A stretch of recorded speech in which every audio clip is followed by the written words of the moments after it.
Good morning all. ഞാൻ doctor Rakhi, medical officer Kuplikkad Ayurveda hospital.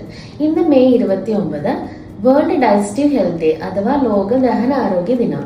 ഈ വർഷത്തെ പ്രമേയം your digestive health nourish to flourish അഥവാ നിങ്ങളുടെ ദഹനാരോഗ്യം വളർത്തിയെടുക്കുക എന്നതാണ്.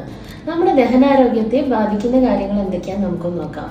നമ്മുടെ ഇപ്പോഴുള്ള ഭക്ഷണ രീതികളും ചര്യകളും തന്നെയാണ് മെയിൻ ആയിട്ടുള്ള കാരണങ്ങൾ. പ്രധാനമായിട്ടുള്ളത് ഫാസ്റ്റ് ഫുഡ്, കാർബണേറ്റഡ് ഡ്രിങ്ക്സിന്റെ ഉപയോഗം, രാത്രി ഒരുപാട് താമസിച്ചുള്ള ഭക്ഷണം, ഉറക്കത്തിലുള്ള പാകപ്പിഴകൾ, വ്യായാമമില്ലായ്മ എന്നിവയൊക്കെയാണ് പ്രധാനപ്പെട്ട കാരണങ്ങൾ.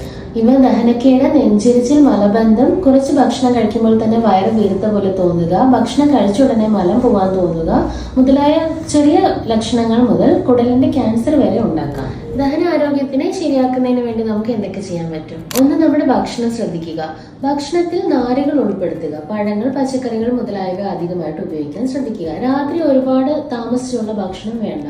ഉറങ്ങുന്നതിന് 2 മണിക്കൂർ മുന്നെയെങ്കിലും നമ്മുടെ രാത്രിയിലത്തെ ഭക്ഷണം കഴിഞ്ഞിരിക്കണം. ആവശ്യത്തിന് വെള്ളം കുടിക്കുക. വെള്ളം കുടിക്കുന്നതിന് ദഹനത്തെ സഹായിക്കുകയും ചെയ്യും, നമ്മുടെ ബോഡിയുടെ ഹൈഡ്രേഷൻ മെയിൻറ്റെയിൻ ചെയ്യാൻ സഹായിക്കുകയും ചെയ്യും. ഒരു വ്യായാമ ക്രമം സ്വീകരിക്കാം. ആഴ്ചയിൽ 3 ദിവസമെങ്കിലും കുറഞ്ഞത് 45 മിനിറ്റ് വീതം വ്യായാമം ചെയ്യാം. മറ്റൊരു പ്രധാന കാരണം സ്ട്രെസ് ആണ്. സ്ട്രെസ് കുറയ്ക്കുന്നതിനായി നമുക്ക് യോഗ, പ്രാണായാമം മുതലായ കാര്യങ്ങൾ സ്വീകരിക്കാം. നിങ്ങൾക്ക് നേരത്തെ പറഞ്ഞ ലക്ഷണങ്ങൾ എന്തെങ്കിലും ഉണ്ടെങ്കിൽ തീർച്ചയായും ഒരു ഡോക്ടറിന്റെ നിർദ്ദേശം സ്വീകരിക്കണം. ഈ ലോക ദഹനാരോഗ്യ ദിനത്തിൽ നമുക്ക് ചെറിയ മാറ്റങ്ങൾ നമ്മുടെ ജീവിതത്തിൽ വരുത്തി ദഹനാരോഗ്യത്തെ സംരക്ഷിക്കാം.